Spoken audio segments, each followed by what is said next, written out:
Muy buenas tardes a todos. Muchísimas gracias por venir a la presentación de Paulina Caso. A nombre de Penguin Random House les damos la más cordial bienvenida.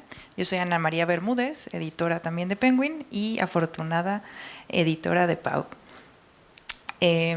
Este año Pau está un año más con nosotros y un año más en Phil Guadalajara con su cuarto libro, What the Fuck con el retiro. Si hay alguien que no conoce a Pau, que no creo, pues les voy a leer su semblanza. Paulina Caso es autora bestseller de la colección What the Fuck con. Es speaker y emprendedora serial destacada por Forbes, Entrepreneur y Mujer Ejecutiva.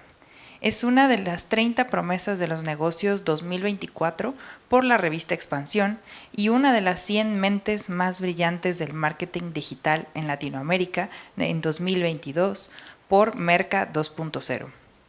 Además, por más de 4 años consecutivos, fue proctor del CFA Institute, la certificación global más importante para inversionistas y financieros.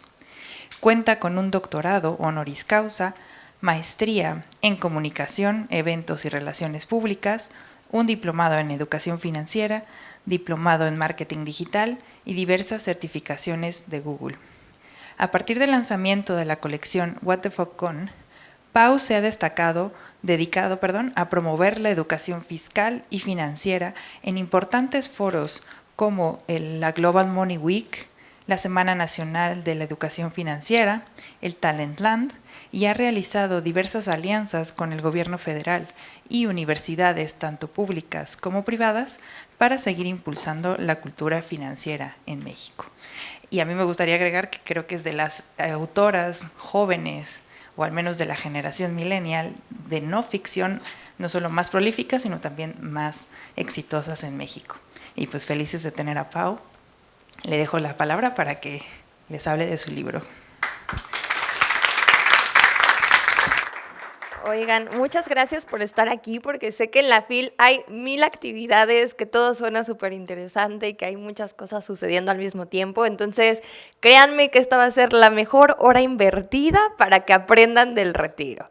Y bueno, mi resumen suena como que he hecho muchas cosas, pero en realidad solo soy una persona muy curiosa que se ha metido de lleno a entender qué es lo que está haciendo el gobierno y tratar de explicarlo con peras y con manzanas para que podamos tomar mejores decisiones. Entonces, como muchos de ustedes me habían estado pidiendo que escribiera un libro sobre el retiro, las afores y demás, pues los escuché y es que llegó este nuevo bebé a la colección. Entonces, quisiera que empezáramos con una pregunta muy básica, que es, ¿qué hemos sentido en torno al retiro? O sea, ¿alguna vez hemos pensado o hemos imaginado cómo sería esta etapa de nuestra vida? O sea, ¿se han puesto a pensar cómo lo van a vivir en unos años? Y a ver, ¿cómo se imaginan? Así que con buena salud, viviendo en la playa, en una hamaca, disfrutando de unas eternas vacaciones. O se imaginan sufriendo en una silla de ruedas, dependiendo de los medicamentos. Pues yo creo que la mayoría nos imaginamos en el primer escenario, ¿no? Que sería como el escenario positivo, donde podemos descansar, ya no tenemos que trabajar y podemos disfrutar de los nietos, de los perros, de los hijos, de las plantas o de lo que sea. Pero, pues la realidad es que no muchas personas le dedican un tiempo a pensar cómo va a ser este momento de la vejez. Y eso nos lleva a la siguiente pregunta. ¿Qué emoción les genera pensar en el retiro? Y los escucho, porque yo soy bien preguntona, entonces quiero escuchar qué emoción les genera. ¿Es algo que les da felicidad y emoción o les genera miedo, incertidumbre y preocupación? Ansiedad, exacto. Pero ¿qué creen? Que no son los únicos. 66% de los jóvenes no se sienten preparados para el retiro. De hecho, solamente 11% de los mexicanos calcula que el dinero que logró ahorrar le va a servir para enfrentar la jubilación. Y por esto mismo, 70% de los mexicanos piensa que va a tener que seguir trabajando aún después de haberse jubilado.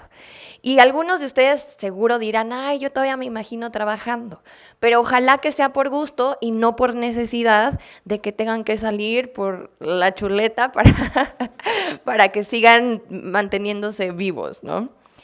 Y algo que también me llamó muchísimo la atención al momento de hacer esta investigación, pues es que 5 de cada 10 mexicanos ya determinó o ya está programado para enfrentar problemas en el retiro. O sea, en lugar de que sea una etapa de nuestra vida bonita en donde digas, oye, estoy ahorrando, estoy preparado, que venga lo que tenga que venir, no, es algo que nos da miedo y que decimos, no hombre, no la voy a lograr y mejor ni pienso en eso porque me voy a estresar.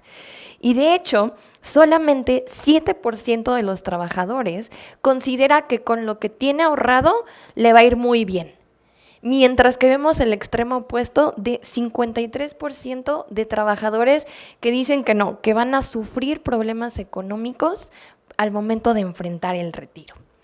Y entonces, a ver, si es algo que nos preocupa, nos genera ansiedad, que no nos sentimos preparados, uno creería que entonces nos estamos preparando, ¿no? Que estamos tomando alguna acción en el presente para evitar ese escenario que nos da tanto miedo.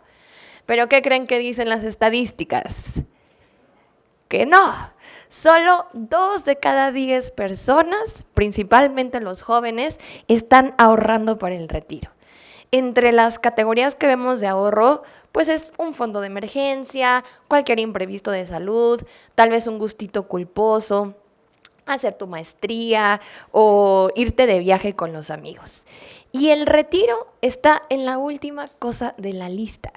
Entonces dices, a ver, si te preocupa tanto y no estás haciendo nada, ¿quién esperas que te salve? ¿Quién creen que va a ser nuestra salvación? ¿El gobierno? ¿Qué dicen por acá? ¿Los hijos? Exacto. 73% de los mexicanos piensa que es responsabilidad del gobierno salvarnos en la jubilación. Y lo peor de esta cifra es que se va convirtiendo en una cadenita. Si nosotros, que ahorita tenemos, no sé, 25, 30 años, queremos ahorrar para nuestro retiro, no vamos a poder porque lo poco que podamos ahorrar se va a tener que ir al retiro de nuestros papás que no lograron ahorrar lo suficiente. Y como nosotros ya no pudimos ver por nuestro propio retiro, entonces, ¿qué va a pasar? Que le vamos a seguir trasladando esta responsabilidad a un tercero. ¿Y qué creen? Que desafortunadamente nuestra generación ya no está teniendo tantos hijos como antes. Entonces, dudo mucho que tu perro sea famoso en Instagram como para poderte mantener. Así que ahora nos va a tocar a nosotros pues hacer el trabajo duro y agarrar esta responsabilidad individual de aportar a nuestro propio retiro.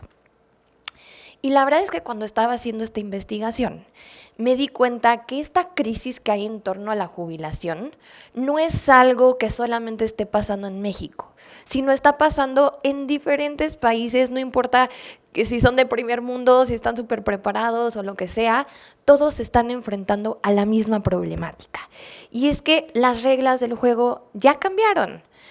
Hoy en día, la esperanza de vida ya es mucho más grande que en ocasiones anteriores. Antes, hace algunos años, la gente se moría a los 35, 40 años y entonces era mucho más fácil para el gobierno poder pagar estas pensiones, ¿no? Porque no las tenía que financiar por periodos tan largos. Lo que está pasando hoy en día es que la esperanza de vida ya aumentó a 72 años. Entonces, ya tienes que financiar al menos unos 15 años de retiro. Y ahora, ¿ustedes quién creen que viva más, los hombres o las mujeres? Las mujeres. Las mujeres en promedio vamos a vivir 15 años en el retiro, mientras que los hombres van a vivir 12 años. Entonces ya no es que tengas que financiar una jubilación por un periodo chiquito, sino que son bastantes años. Y por eso la importancia de estar preparados. Ahora, la segunda cosa que cambió es la tasa de fecundidad. Antes la gente tenía en promedio 3.5 hijos y ahora la tasa de fecundidad es de 1.2 hijos a nivel mundial. Entonces, si 73% de los mexicanos piensa que sus hijos los van a salvar y ahora ya no tienes hijos, pues yo no sé quién te va a salvar. Y por otro lado, otra de las cosas que veía como problemática en el retiro es el acceso desigual a las pensiones. No sé si sabían, pero en México la mitad de la población ni siquiera tiene acceso a seguridad social. Entonces, si ya no estás dentro del marco formal, no recibes prestaciones de seguridad social, de vivienda y de retiro, pues también, no sé quién te va a salvar, o sea, vas a tener que hacerlo tú con recursos propios porque un patrón no va a poder aportar a tu canastita de retiro. Por otro lado, también tenemos el tema de la inestabilidad laboral. Como millennials o generación Z, ya no nos estamos quedando 40 años en una empresa y lo que buscamos es movilidad y flexibilidad. Esto ha ocasionado que la gente se mueva constantemente de trabajos, que te muevas de país, que te muevas de ciudad y que dejes de cotizar ciertos periodos de tiempo y por ende dejas de acumular los recursos en tu cuenta de Afore. Y lo último, pues es que a nivel demográfico hay más gente envejeciendo que trabajadores activos. Esto quiere decir que los gobiernos ahorita están pagando más pensiones de lo que pueden llegar de nuevos trabajadores a la fuerza laboral. Entonces, ante todo este escenario, era inevitable que los gobiernos hicieran una nueva reforma para cambiar las cosas. Todo esto que les estoy diciendo ahorita no es nuevo. Los gobiernos se dieron cuenta de esta tendencia demográfica hace como 30 años y dijeron, no, si seguimos así, o sea, vamos a quebrar. Y como diría el meme de mi villano favorito, en términos de dinero, no hay dinero para pagar esas pensiones. Entonces decidieron hacer una nueva reforma para tratar de cambiar la ecuación. Y esto pues nos ha llevado a que los diferentes gobiernos en el mundo han implementado diferentes acciones y diferentes reformas para hacerle frente a todas estas problemáticas.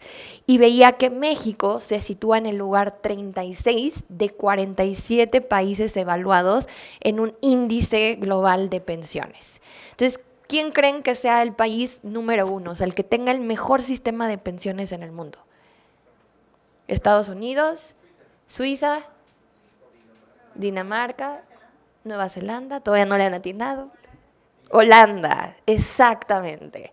Holanda tiene el mejor sistema de pensiones en el mundo. Y lo que nos dice este estudio es que México no tiene tan buena calificación porque los mismos ciudadanos no confían en su sistema. Piensan que si se dan de alta, pues el gobierno les va a quitar más dinero, les va a ver la cara, que para qué hacen aportaciones si no sirve de nada. Entonces, lo que nos dice este estudio es, bueno, si logramos ofrecer un sistema mucho más transparente, puede ser que alcancemos una mejor calificación. Y algo que sí me sorprendió al hacer la investigación es que dicen por ahí que en México tenemos 1000 sistemas de pensiones. O sea, es tan complejo, hicieron un relajito que nos dejaron 1000 microsistemas de pensiones. Entonces, lo que dice también este estudio es que, bueno, hay que simplificar, o sea, hay que buscar de qué forma reducimos toda esta complejidad en los sistemas de pensiones para facilitar que la gente pueda recibir sus recursos. Y todo esto nos lleva a la pregunta del millón. Ok, ya que entendí de manera general qué es lo que está pasando allá afuera, ¿cómo me puedo preparar y cómo puedo empezar a planear mi retiro? Entonces, lo primero que tenemos que saber es que existen 2 regímenes de pensiones. Como les decía, al inicio, los gobiernos casi de todo el mundo eran quienes financiaban el pago de las pensiones. ¿Cómo lo hacían? Con esta pirámide, ¿no? Entre más trabajadores activos hubiera, pues ellos de ahí iban agarrando el dinero y con eso pagaban las pensiones de las personas jubiladas. Y en ese momento, los jubilados pues no eran tantos, entonces la ecuación salía bien. Lo que pasó con el paso del tiempo fue que se invirtió la pirámide y había más gente jubilándose que trabajadores activos. Entonces dijeron, no, esto nos va a llevar a la quiebra. Tenemos que hacer algo para trasladarle la responsabilidad de las pensiones a alguien más. Entonces nacieron las famosas Afores. Esto surgió a partir del 1 de julio de 1997. Entonces, todas las personas que empezaron a trabajar antes del 1 de julio de 1997 pertenecen al régimen del 73, que probablemente serán nuestros papás, nuestros abuelitos y así. No creo que desde el kinder nosotros hayamos empezado a trabajar. Ojalá. Y todos los que hayamos empezado a cotizar después del 1 de julio de 1997, ya pertenecemos al régimen del 97, que es conocido coloquialmente como la generación Afore. Y pongo esta imagen porque en algún momento fue cierto que las condiciones del régimen del 73 eran mejores que las que teníamos nosotros como generación Afore. ¿Y qué es lo que estaba pasando? Pues es que para que nosotros nos jubilemos, nos van a pedir ciertos requisitos, ya sea el gobierno o sean las Afores.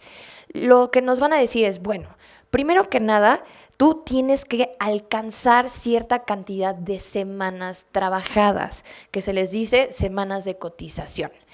En la generación de nuestros papás les pedían 500 semanas cotizadas. A nosotros ahora nos piden 1000 semanas. Entonces, de hecho, en 2024 son 850 semanas y este número va a ir subiendo paulatinamente hasta llegar a 1000 en el 2030. La segunda cosa es un tema de tasa de reemplazo. Esto, ahora sí que grábenselo en la cabeza porque es el indicador más importante en cuestión de retiro. La tasa de reemplazo lo que nos va a decir es con qué porcentaje de nuestro salario actual nos vamos a jubilar una vez que dejemos de trabajar. Idealmente, pues todos quisiéramos tener el 100%, o sea, si hoy gano 10,000 pesos, quiero jubilarme con una mensualidad de 10,000 pesos cuando deje de trabajar. Pero la realidad es que ningún país, ni siquiera Holanda, está ofreciendo una tasa de reemplazo del 100%. En promedio, los países están dando una tasa como del 80-85%. Entonces, para todos los afortunados que estaban en el régimen del 73, ellos tienen una tasa de reemplazo del 80%. Y con nosotros, que somos generación Afore, pasó algo muy extraño. Cuando recién hicieron esta reforma de crear las Afores, se dieron cuenta que la tasa de reemplazo era del 42%. Entonces la gente que se estaba jubilando con este nuevo esquema dijo, oye, esto no me conviene, o sea, no me alcanza para nada, no, o sea, no es suficiente. Entonces, en 2021, el gobierno hizo otra reforma y trataron de elevar esta tasa de reemplazo para que pudiéramos jubilarlos con una mejor, mayores recursos. Y entonces, ahorita en promedio tenemos 72% de tasa de reemplazo. En el último sexenio, el presidente dijo que nos va a prometer que lleguemos a la tasa de reemplazo del 100%. Yo no sé cómo lo va a hacer porque los números no cuadran y México está muy endeudado, pero si lo logra, pues qué increíble, ¿no? Mejor para nosotros. Pero mientras tanto, pues tenemos una tasa de reemplazo del 72%. El otro factor que es un requisito para jubilarse es el tema de la edad. La ley nos dice que tenemos que tener 60 o 65 años cumplidos para poder solicitar nuestros fondos. Y lo que realmente impacta en este modelo es quién paga la pensión. Como les decía, en el régimen del 73 lo paga el gobierno y todos los que estamos en la ley 97 nos lo va a pagar una Afore. Y esto nos lleva, pues, a hablar de las Afores. Las Afores son administradoras del Fondo para el Retiro y en México vamos a tener 10 opciones que están validadas por la CONSAR y por la Secretaría de Hacienda. Estas Afores lo que van a hacer es administrar nuestro dinero mientras nosotros estemos trabajando de manera formal y lo van a poner a invertir. A mí a veces me gusta comparar a las Afores con ese jefe que te pide que hagas algo de trabajo y luego se lleva todo el crédito. ¿Por qué? Porque las Afores como tal no invierten tu dinero. Ellas reciben los recursos y luego se lo dan a las CIEFORES para que las CIEFORES lo inviertan. Entonces sé que estas palabritas suenan como parecidas, pero son cosas diferentes. Y entonces, pues las Afores van a encargarse de hacer crecer nuestro dinero durante todo el tiempo que lo tengamos invertido con ellas. Se van a encargar de enviarnos nuestros estados de cuenta para que nosotros sepamos cómo es que ha crecido este dinero y una vez que alcancemos la edad de retiro, nos van a pagar esta pensión, ¿no? Ya sea que nos entreguen todos los fondos en una sola exhibición o nosotros podemos contratar un plan como con una aseguradora para que nos den un retiro programado, ¿no? Que sería que nos están pagando una mensualidad, así como en su momento el gobierno lo hizo con la generación de nuestros papás y de la gente más grande. Y por último, pues también te van a asesorar, ¿no? Cualquier duda que tú tengas, si en algún momento tú quieres mover tu dinero de una Afore a otra, ellos te van a ayudar a hacer todo esto mucho más fácil. Y las Afores funcionan de una manera súper fácil. Digamos que nosotros, cuando entramos a trabajar a una empresa, nuestro patrón nos va a decir, oye, bueno, número 1, pásame tu RFC, tu cuenta de banco y todo para depositarte la nómina, pero nos van a preguntar si ya tenemos una cuenta de Afore. Si nosotros ya la tenemos, pues únicamente hay que decirle en dónde está, y si no la tenemos, vamos a tener la opción de elegir en cualquier Afore de estas 10 que existan para abrir una cuenta. Este es un paso súper importante porque hay mucha gente que no se da cuenta si ya tienen Afore, si no tienen Afore, y hoy en día hay 18 millones de personas que no tienen ni idea de en dónde está su dinero. ¿Esto por qué sucede? Porque a veces cuando entras a trabajar, puede ser que la empresa ya tenga un convenio con cierta Afore. Entonces te asignan automáticamente una Afore y pues tú nunca te diste cuenta, no preguntaste y no sabes en dónde está tu dinero. Entonces, si eres un trabajador formal, sí o sí debes de tener una Afore. Y si no sabes en dónde está, pues acércate con RH a preguntar, o por medio de la aplicación de Afore móvil, metiendo tu CURP y tus datos, te ayudan a localizar en dónde está tu dinero. Entonces, bueno, una vez que ya abriste tu cuenta de Afore, se va a abrir una canastita que se llama tu cuenta individual. Esta es una cuenta que tenemos todos como trabajadores individuales, valga la redundancia, y ahí se va a llenar con 3 subcuentas. Por un lado vamos a tener la cuenta de la Afore, que son las aportaciones obligatorias. ¿Esto qué quiere decir? Que nuestro patrón está obligado por la ley a hacer una aportación de manera bimestral a nuestra canastita de retiro. Y nosotros como trabajadores también estamos obligados a que nuestro patrón nos descuente un porcentaje de nuestro salario y que se vaya directamente a esta canasta. Esa es la principal y digamos que es la primera fuente que nos va a ayudar a hacer crecer nuestro retiro. La segunda canasta es un tema de aportaciones voluntarias. Todos como trabajadores, ya sea independientes o si tienes un patrón, puedes hacer una aportación extra o voluntaria a tu cuenta de Afore. Desde 50 pesos la puedes hacer con la frecuencia que tú quieras y este dinero se va a ir acumulando con el resto del dinero que tu patrón está poniendo en tu canasta. Y por último, tenemos la canasta de la vivienda. Aquí es donde la gente se confunde. ¿Por qué? Porque cuando la Afore nos envía el estado de cuenta, viene lo que nosotros acumulamos por medio de la Afore, en donde estamos generando nuestros recursos, y también viene el desglose del Infonavit. ¿Esto por qué es? Porque si tú en algún momento no llegas a ocupar un crédito para una casa, para un terreno o para mejorar tu hogar, puedes hacer uso del dinero que tienes acumulado en tu cuenta de Infonavit para tu retiro. Entonces es por eso que en el estado de cuenta vienen estos 2 números. Pero si tu plan es contratar un crédito, pues olvídate de ese dinerito que está en tu estado de cuenta. ¿Hasta aquí alguna duda? ¿No? Ok. Y bueno, el paso para elegir Afore es pensar en 3 cosas. La número 1 es el rendimiento. El rendimiento no es más que una palabra fancy, técnica para decir cuánto dinero más voy a ganar por tener mi dinero invertido con ustedes, ¿no? La segunda cosa es un tema de comisiones. Las Afores no son hermanitos de la caridad y no van a hacer todo esto de gratis, sino que nos van a cobrar una comisión por administrar y poner a invertir nuestro dinero. Afortunadamente, la CONSAR puso un tope y hoy en día todas las Afores nos van a cobrar la misma comisión, que es 0.57%. Este porcentaje se va a establecer al menos de aquí hasta 2030 y no va a cambiar. Después de eso, no sé si vengan más reformas o vengan más cosas, pero es importante saber que aun cuando estamos ahorrando e invirtiendo, pues vamos a tener que pagar una módica cantidad por esta gestión. Y por último, pues hay que preguntar las letras chiquitas de los contratos. Las Afores son instrumentos de inversión a largo plazo. ¿Qué quiere decir esto? Que están diseñados para que nosotros no toquemos este dinero antes de tiempo. ¿Por qué? Porque la gente ya nos conoce, saben que si nosotros pudiéramos tocar este dinero, pues ya nos lo habríamos gastado en un concierto, en un viaje, en una graduación o en todo lo que sea, menos en el retiro.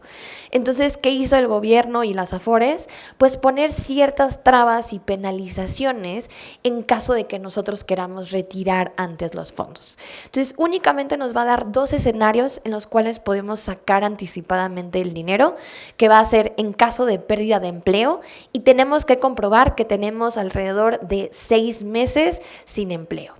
O bien nos va a decir que si estamos a punto de casarnos, entonces podemos sacar un par de fondos.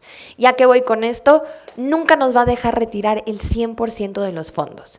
Es una manera de protección para que nosotros no dejemos desprotegido a nuestro yo del mañana y evitemos estar sacando dinero de ahí.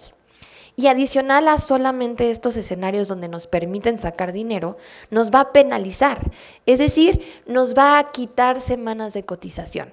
Entonces, si tú ya estabas próximo a alcanzar tus 1000 semanas de cotización y sacaste dinero de tu Afore, a lo mejor ahora vas a tener 899 y vas a tener que trabajar unos años más para poder cumplir con este requisito de las semanas cotizadas. Entonces, ahí en mi libro les explico un truco para poder regresar el dinero que pediste a tu Afore y recuperar esas semanas cotizadas. Pero por lo pronto quédense con la idea de que si sacan dinero, va a haber un castigo. Y por otro lado, en el tema de las aportaciones voluntarias, esas no van a tener penalización. Cualquier cosa que ustedes puedan ahorrar en esa cuenta es totalmente extra y la pueden sacar en el momento que quieran. Entonces, bueno, ya que sabemos esto de las Afores, ¿cómo es que elegimos la mejor opción dentro de las 10 Afores que existen? Pues la CONSAR nos da un truco que es fijarnos en el indicador del rendimiento neto. Esta es una tablita que ellos publican año con año y lo que nos va a decir es, a ver, dependiendo de la edad que tengas y en el año en el que tú naciste, el gobierno decidió una estrategia para poner a invertir tu dinero. ¿Por qué? Porque no es lo mismo invertir el dinero de alguien que tiene 18 años y que tiene muchísimo tiempo para llegar a la jubilación que alguien que ya está próximo a jubilarse en 5 años. La persona de 18 puede tolerar más el riesgo y puede poner a invertir su dinero en instrumentos que a lo mejor pues sean un poquito más arriesgados, pero que dejen mayor rendimiento. Y una persona que ya está próxima a jubilarse, lo que menos quiere es arriesgar el dinero que ya tiene, ¿no? O sea, lo que quiere es ya que me lo entreguen y listo. Entonces, el gobierno estableció un sistema de CIEFORES generacionales, o sea, un ciclo de vida generacional, en donde dependiendo de en qué año hayamos nacido, nos va a situar en una CIEFORE. Por ejemplo, yo que tengo 31 años, correspondo a la CIEFORE básica del 90 al 94. Y lo que nos va a decir esta tablita de indicador de rendimiento neto es que para todos los que tengamos estos años, la mejor opción va a ser Profuturo, que en este caso nos va a dar un rendimiento de 6.21%. La segunda mejor opción para alguien de mi edad sería 6.18% de rendimiento con Inbursa. Y la tercera sería Pensioniste, que ofrece el 6.2%. Si yo tuviera mi dinero invertido en Invercap, que es la última opción de la lista, únicamente me estaría dando 5.05% de rendimiento anual. Entonces, es bien importante que ustedes le echen un ojo a estas tablitas para que sepan si de acuerdo a la CIEFORE a la que pertenecen, tienen su dinero invertido en el lugar correcto. Y si se dan cuenta que no, entonces es un buen momento para que migren de Afore. Esto es un trámite completamente gratuito, no se van a perder sus fondos, no los van a castigar y ustedes pueden hacerlo una vez al año en el momento que quieran. Y esto lo pueden consultar desde la página de la CONSAR. Ahora, una vez que ya le echamos un ojo a qué Afore nos conviene, pues toca hacer el trámite y hacerlo oficial. Esto lo podemos hacer desde la página de internet, haciendo una presolicitud con ayuda de nuestra CURP y ciertos datos personales.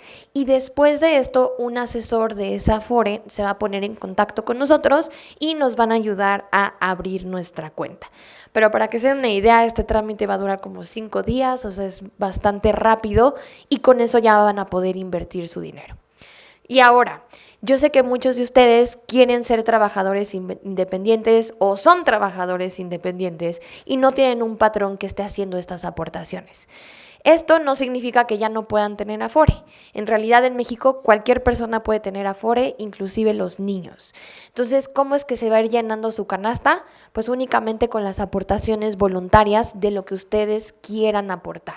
Entonces aquí sí toca ser un poquito más exigentes con nosotros mismos y destinar este porcentaje sí o sí a esta canastita de aportaciones voluntarias, o de lo contrario, pues nos vamos a quedar sin nada, ¿no? Porque no hay un patrón que esté aportando y el gobierno ya dejó de aportar a nuestras cuentas.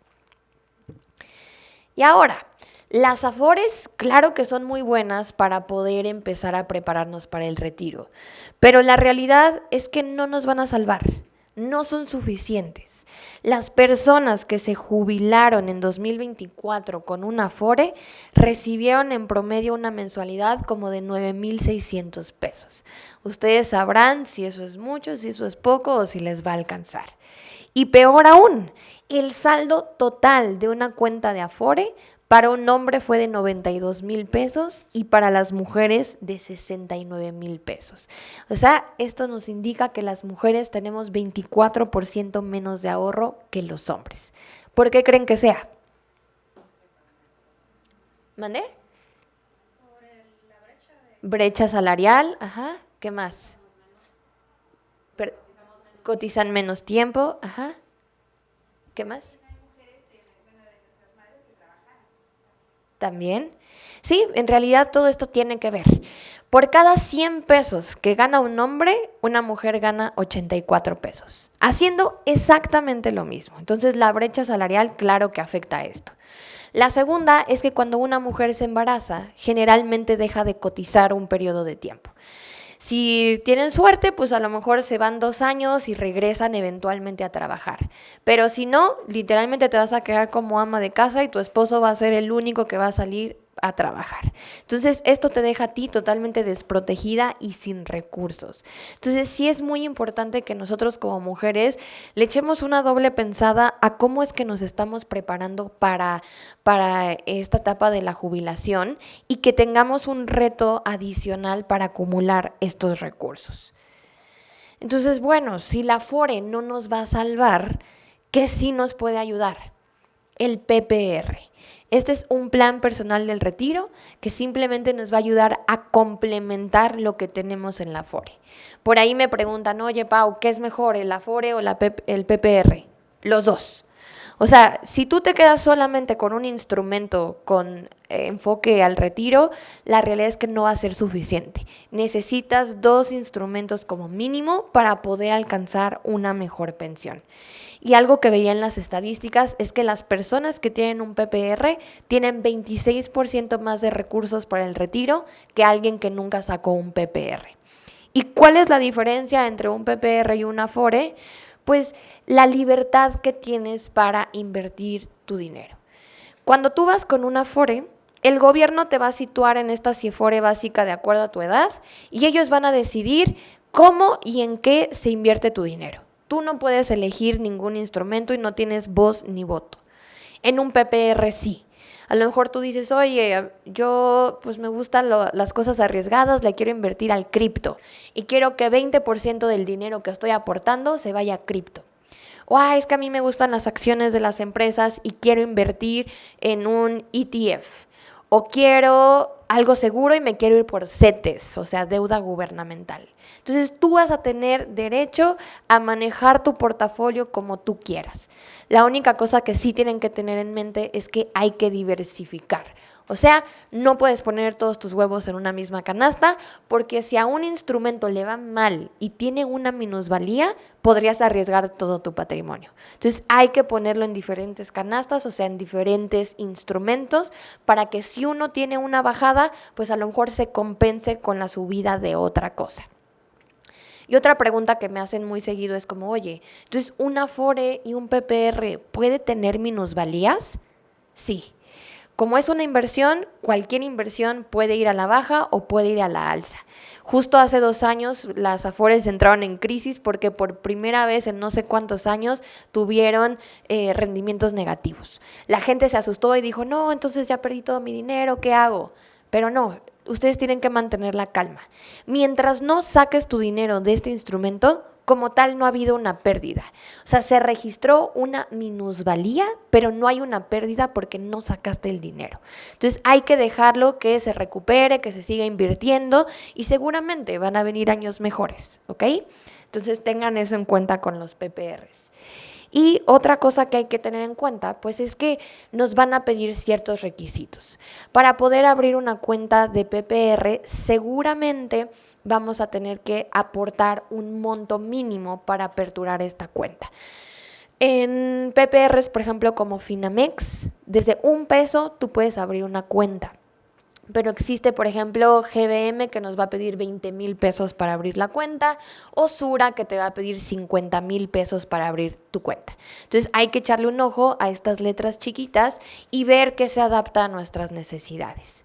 También puede llegar a haber penalizaciones dependiendo del tipo de plan que contrates. O sea, si tú le dices de que, no, ponme todos los candados porque sé que si lo puedo retirar me lo voy a gastar antes, pues esta aseguradora o este banco va a decir, ok, lo vamos a tratar como si fuera una Afore, donde no vas a poder tocar tu dinero antes de tiempo para protegerte de ti mismo.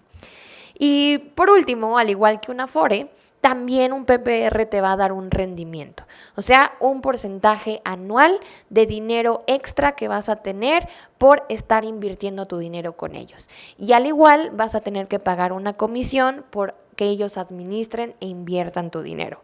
La única ventaja de los PPRs es que tú como usuario tienes toda la flexibilidad para decidir cuánto dinero aportas, con qué frecuencia y cómo es que se invierten tus recursos. Te puedes asesorar de un especialista que te ayude a armar tu portafolio de inversión y tú ahí que estés viendo cómo crece. Si de pronto dices, oye, yo le aposté a las cripto y veo que fue la peor decisión que tomé en mi vida, entonces puedes ajustar tu portafolio, sacas a las cripto de tu portafolio de inversión y metes otra cosa, ¿no? Tal vez fibras, acciones o lo que tú quieras. Y algo súper bueno de ahorrar e invertir para el futuro es que generalmente estas cosas tienen incentivos fiscales. O sea, que por ejemplo, si tú sacas un PPR, vas a poderlo hacer deducible ante el SAT. Mismo caso con las aportaciones voluntarias. Entonces, ¿a qué voy con esto? Cuando nosotros queremos hacer una aportación voluntaria a nuestra Afore y decir, oye, le metí 100 pesos de forma mensual al año, el SAT lo va a tomar como deducción personal. Esto es una cosa que podemos hacer las personas físicas al momento de presentar la declaración anual y es cuando el SAT te dice, oye, a ver, ya sé que gastaste mucho, te voy a dejar que pagues menos impuestos de lo que deberías si es que tuviste gastos que pertenezcan a las categorías que yo te diga. Una de estas categorías es todo lo que tenga que ver con retiro. Entonces, si tú aportaste voluntariamente dinero a tu Afore, puedes recibir saldo a favor, que es cuando el SAT te regresa dinero al momento de presentar tu declaración anual. Adicional a esto, un PPR tiene un doble incentivo fiscal. Por un lado, vas a poder hacer deducible la aportación que tú hagas, o sea, lo que estés pagando de manera mensual a tu PPR.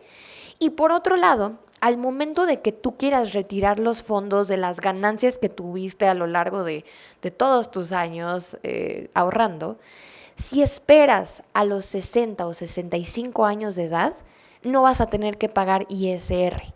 ISR es el impuesto sobre la renta. Entonces, si tú sacas el dinero antes de ese tiempo, te van a decir, ok, pues bueno, eran 20 pesos lo que recibiste de ganancia, pero me tienes que pagar 5% de impuestos. Si te esperas, vas a recibir tu ganancia neta, o sea, no tienes que pagar impuestos. Entonces es por eso que los PPR son súper atractivos para todas las personas que están ahorrando. Y justo lo que nos dice el SAT es que estas deducciones personales no van a poder superar el monto de 5 UMAS anuales. Para este año son 198,000 pesos. Y esto no es que solamente sea exclusivo para la categoría de retiro. O sea que si tú tuviste gastos hospitalarios, compraste unos armazones, estás pagando intereses reales de tu crédito hipotecario, todo eso también es una deducción. Entonces, en total, de todas las deducciones que nosotros pudiéramos disminuir de la base de los impuestos, solamente nos van a dejar disminuir las 5 UMAS o lo equivalente al 15% de nuestros ingresos acumulados. Esto suena como que estoy hablando en chino, pero lo que significa es que si tú eres godín de día y freelancer de noche y percibes 2 ingresos, el SAT va a sumar todos los ingresos que tengas de cualquier fuente y te va a decir que el monto que puedes deducir no puede superar el 15% del total de lo que hayas ganado en el año, o lo equivalente a las 5 UMAS, que serían 198,000 pesos. Y bueno, ahora sí ya llegamos a la parte de los tips. ¿Cómo es que ustedes pueden hacer para empezar a planificar su retiro? Entonces, paso número 1, hay que planificar. Y para poder planificar correctamente, lo primero que tienen que hacer es saber cuánto cuesta su estilo de vida el día de hoy.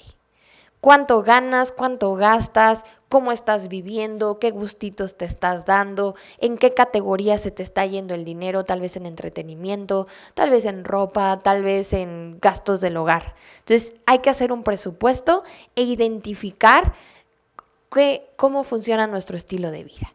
Y después de esto hay que visualizar cómo nos imaginamos nuestro futuro, o sea, cómo queremos que sea nuestro estilo de vida en la jubilación.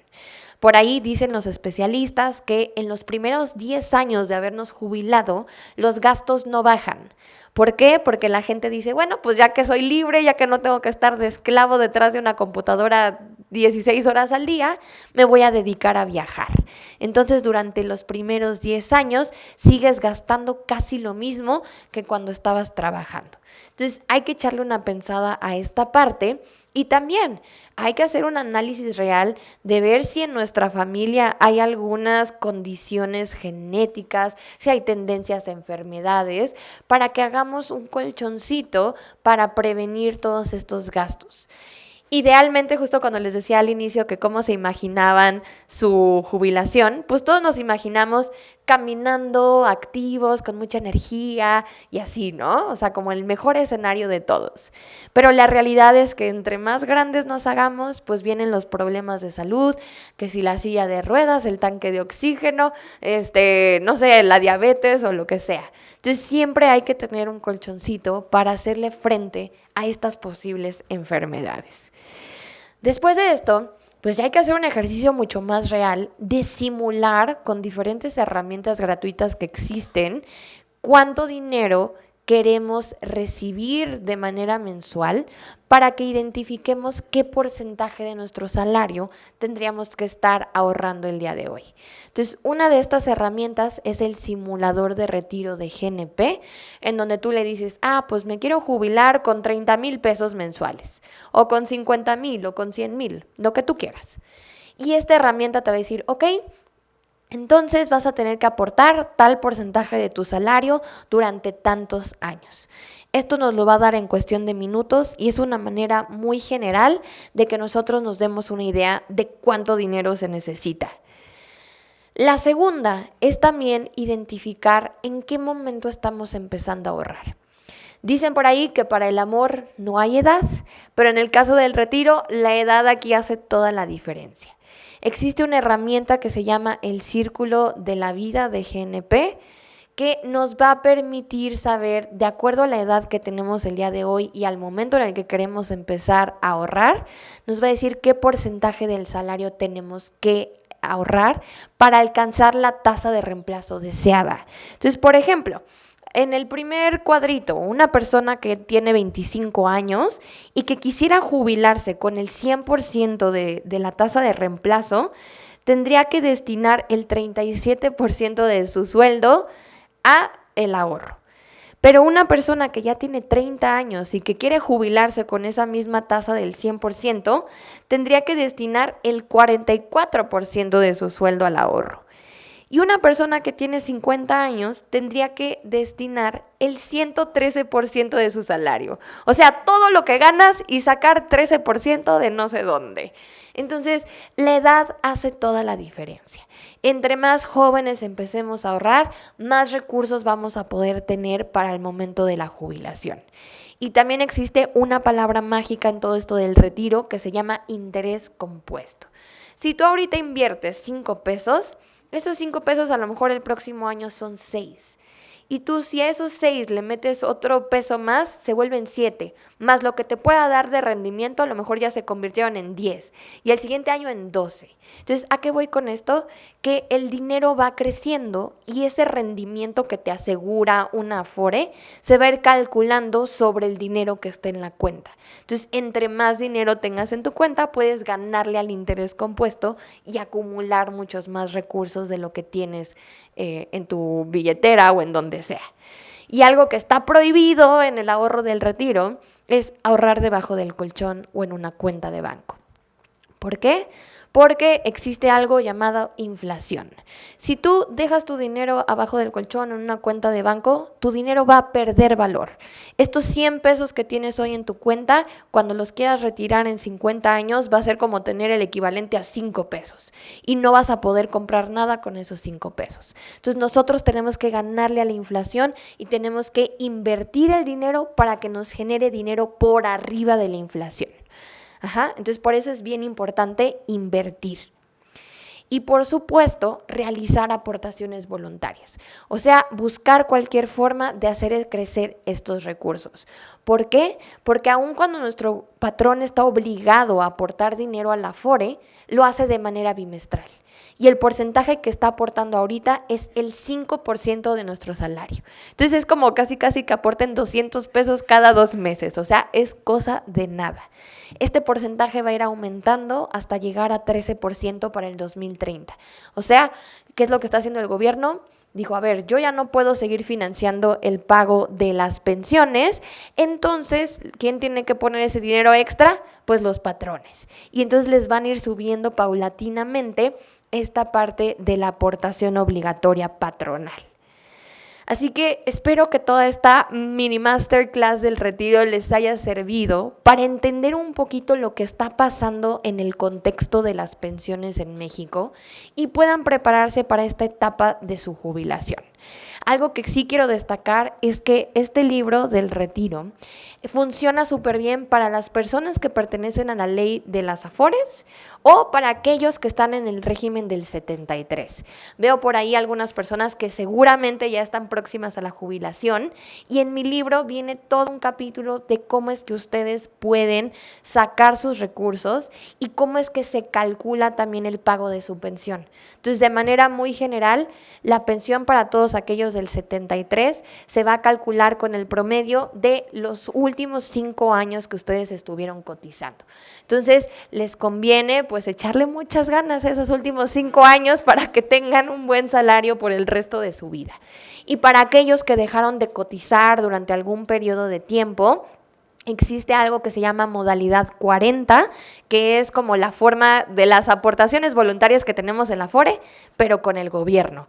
O sea, nosotros vamos a tener que pagar una mensualidad como de 12,000 pesos y con eso el gobierno te va a entregar ya tu pensión, ¿no?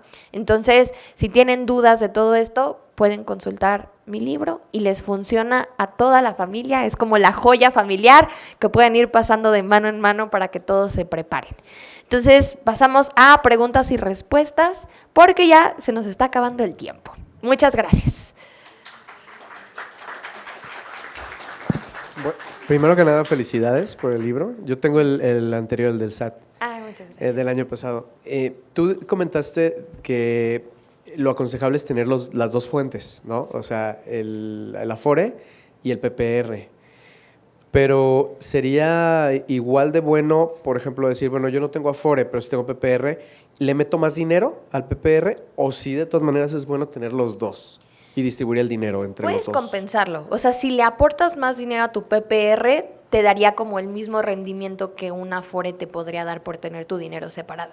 Entonces, el chiste es justo, si tú vas a hacer esa función de duplicar la aportación, mételo todo a un PPR. Por ejemplo, si tienes, no sé, 2,500 al mes Ajá. y dices, bueno, no tengo Afore, pero le voy a meter otros 500 pesos, que sean 3,000 que me carguen mensualmente.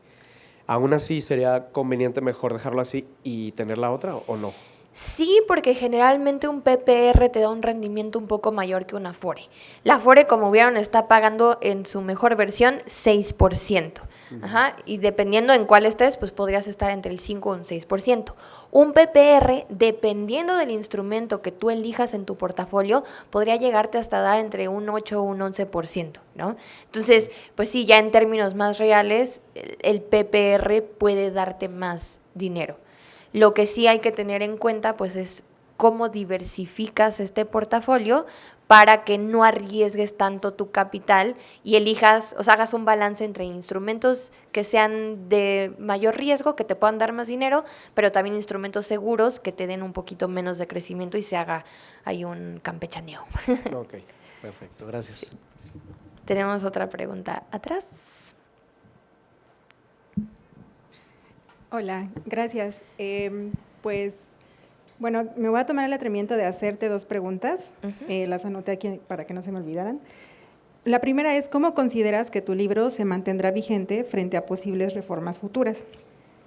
Y la segunda tiene mucho que ver porque cuando exponías todo esto pensaba en mi experiencia personal y yo supe que existían las Afores hasta mi segundo empleo.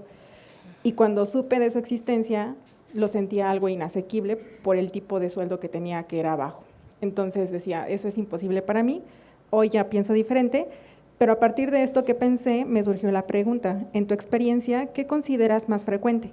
¿Que las personas no piensen en su retiro porque lo sienten fuera de sus posibilidades económicas o porque desconocen cómo planificarlo adecuadamente?